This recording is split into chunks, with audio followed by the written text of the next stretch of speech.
आता आढावा घेणार आहोत बातम्यांचा वेगवान पद्धतीने बघूयात महाफास्ट 100 बातम्या। शरद पवारांच्या डोक्यात मुख्यमंत्री पदाचा चेहरा शिजतोय, मात्र त्यात उद्धव ठाकरेंचा चेहरा नाही। महाविकास आघाडी ठाकरेंना मुख्यमंत्री करेल असं वाटत नाही, देवेंद्र फडणवीसांचं वक्तव्य।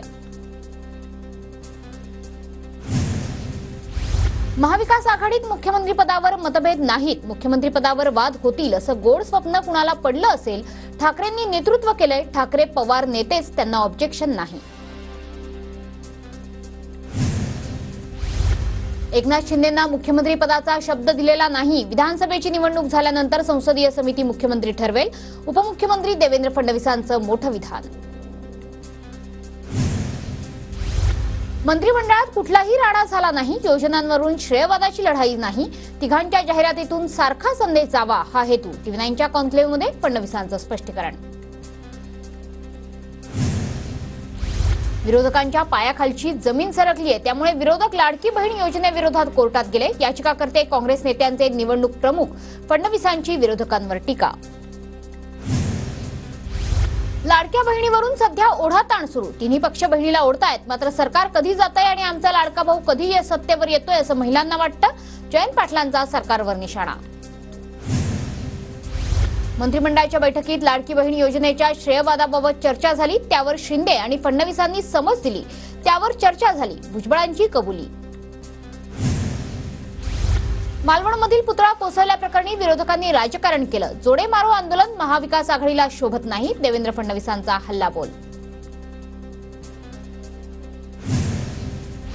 मालवण पुतळा प्रकरणातून लक्षात आलं, सरकारकडून प्रत्येक गोष्टीत भ्रष्टाचार। शिवरायांचा पुतळा उभारण्यासाठी जयदीप आपटेला फक्त 26 लाख मिळाले, बाकी पैसे कुणाच्या खिशात गेले हे समोर येणं गरजेचं, जयंत पाटलांची मागणी। अजितदादांसोबत सध्या आमची राजकीय युती, नंतर युती हळूहळू नॅचरल होईल। दादांसोबतची युती काळासाठी गरजेची, दादांसोबतची युती ही योग्यच, फडणवीसांसोबतची प्रतिक्रिया। अजितदादांना डावलण्याचा प्रयत्न नाही, लोकसभेप्रमाणे महायुती म्हणूनच विधानसभेला सामोरे जाणार, टीव्ही9च्या कॉन्क्लेव्हमध्ये फडणवीसांचं स्पष्टीकरण।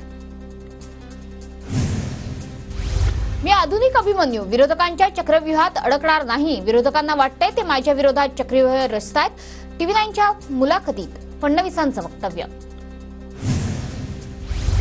महाविकास आघाडी मराठा समाजाला ओबीसीतून आरक्षण देणार का? मनोज जरांगे पाटलांनी महाविकास आघाडीकडून लिहून घ्यावं, देवेंद्र फडणवीसांचं वक्तव्य। आरक्षणावरून मला टार्गेट केलं जात असल्याचाही फडणवीसांचा आरोप। सरकारनं दिल्लीसमोर महाराष्ट्राला झुकवलंय, गुजरात म्हणून महाराष्ट्र चालवण्याची स्वप्न गुजरातचे लोक बघू लागलेत, हे महाराष्ट्र सहन करणार नाही, जयंत पाटलांचा हल्लाबोल।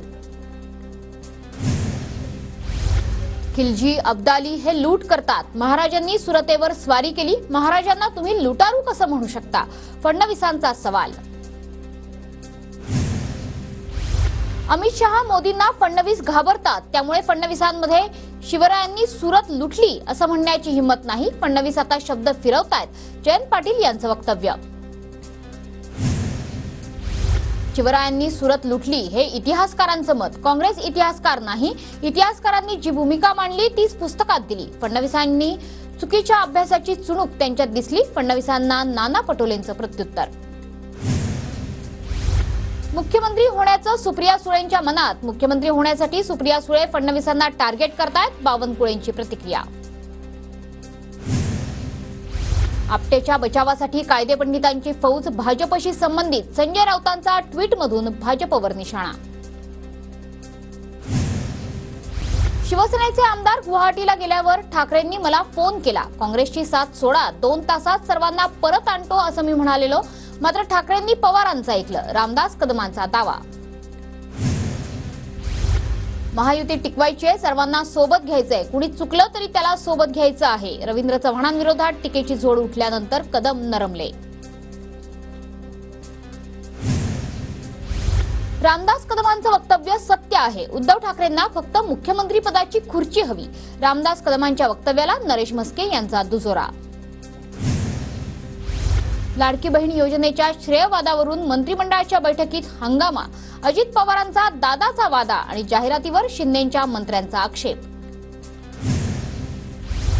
शिंदे आणि दादांच्या मंत्र्यांमध्ये फडणवीसांची मध्यस्थी, यापुढे एकटा कुणीही श्रेय घेणार नाही. फडणवीसांची सर्व मंत्र्यांना ग्वाही, सूत्रांची माहिती. सरकारनं पुढची कॅबिनेट घेऊ नये, नाहीतर एकमेकांचे कपडे फाडले जातील. विरोधी पक्षनेते विजय वडेट्टीवार यांची टीका. विधानसभेत 60 पेक्षा जास्त जागा लढवण्याचा मानस, जागा वाटपात आम्हाला 60 पेक्षा अधिक जागा मिळतील. अजित पवारांची इंडियन एक्सप्रेसला मुलाखत. देवाभाऊ लाडक्या बहिणीला 1500 रुपये मिळणार. बारामतीत फडणवीसांच्या समर्थकांनी बॅनर लावले. बॅनरवर फक्त शिंदे आणि फडणवीसांचाच फोटो. अजितदादांचा फोटो मात्र गायब. जाहिरातीवरून महायुतीत खटके उडण्याची शक्यता. देशातील एकूण गुंतवणुकीच्या 52.46% परकीय गुंतवणूक केवळ एकट्या महाराष्ट्रात. एप्रिल ते जून दरम्यान 17,795 कोटींची परकीय गुंतवणूक. उपमुख्यमंत्री देवेंद्र फडणवीसांची ट्विटद्वारे माहिती. महाराष्ट्रात सर्वाधिक परकीय गुंतवणूकदार फक्त कागदावर. सगळे उद्योग महाराष्ट्रातून गुजरातमध्ये गेले. फडणवीसांच्या ट्विटवरून वडेट्टीवार यांची टीका. जितेंद्र आव्हाडांविरोधात छत्रपती संभाजीनगरमध्ये गुन्हा दाखल. आव्हाडांवर वाळूंज MIDC पोलीस ठाण्यात गुन्हा दाखल. सरकारची बदनामी केल्याचा जितेंद्र आव्हाडांवर आरोप. मुंबई गोवा महामार्ग पूर्ण होण्यासाठी आणखी 2 वर्ष लागणार. सार्वजनिक बांधकाम मंत्री रवींद्र चव्हाण यांची कबुली. संगमेश्वर ते राजापूर दरम्यानचं काम रखडलं.